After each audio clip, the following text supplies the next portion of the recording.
Assalamualaikum warahmatullahi wabarakatuh. Saya Rafika Daud, di sini akan menjelaskan tentang pentingnya komitmen nasional untuk pembangunan. Komitmen nasional untuk pembangunan, yaitu keberhasilan dalam sebuah penyelenggaraan pembangunan, baik di dalam segi kehidupan dan penghidupan bangsa, memerlukan sebuah komitmen seluruh elemen pemangku kepentingan bangsa. Setiap warga masyarakat berhak atau turut menjadi bagian di dalam sebuah proses pembangunan, bukan hanya sekedar sebagai masyarakat yang hanya sebagai penonton yang hanya melihat proses di dalam pembangunan nasional. Yang pertama ada elit politik dan peranannya. Mereka terdiri dari tokoh-tokoh partai politik dan sebagian mereka duduk di lembaga perwakilan sebagai wakil rakyat. Mereka berbicara atas nama rakyat dan salah satu fungsi mereka ialah menentukan bidang-bidang pembangunan apa saja yang akan dilaksanakan oleh pemerintah termasuk skala prioritasnya. Yang kedua ada elit administrasi dan peranannya.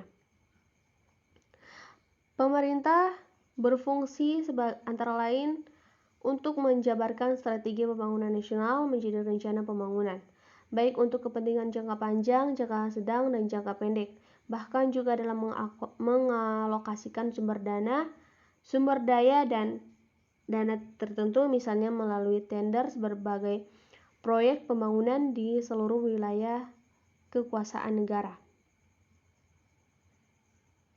Yang ketiga ada elit cendekiawan dan peranannya. Para cendekiawan atau para akademis di dalam proses pembangunan nasional, mereka ini memiliki peran di dalam mengembangkan ilmu pengetahuan, sehingga para akademisi di dalam proses pembangunan nasional mereka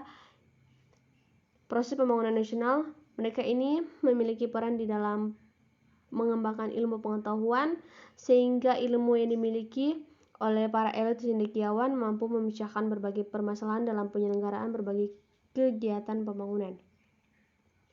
Kemudian ada elit bisnis dan peranannya. Elit bisnis memiliki peran yang sangat penting di dalam sebuah pembangunan.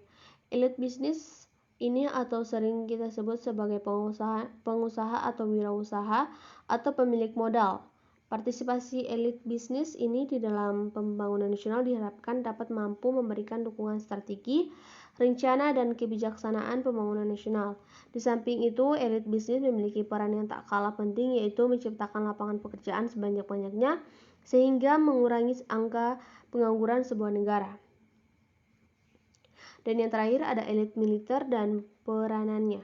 Para elit militer ini sangat sentral dan diperlukan di sebuah negara yang sedang melakukan pembangunan. Dalam hal ini, kaitannya dengan tugas para elit militer untuk menjaga kedaulatan negara, menjaga stabilitas di berbagai bidang, ketidakstabilan politik, ancaman terorisme, kejahatan terorganisir lainnya, dan berbagai bidang keamanan lainnya. Merupakan tanggung jawab para elit militer di dalam pembangunan sebuah negara akan berhasil manakala tidak terjadi gejolak dan stabilitas terjaga. Sekian dan terima kasih. Wassalamualaikum warahmatullahi wabarakatuh.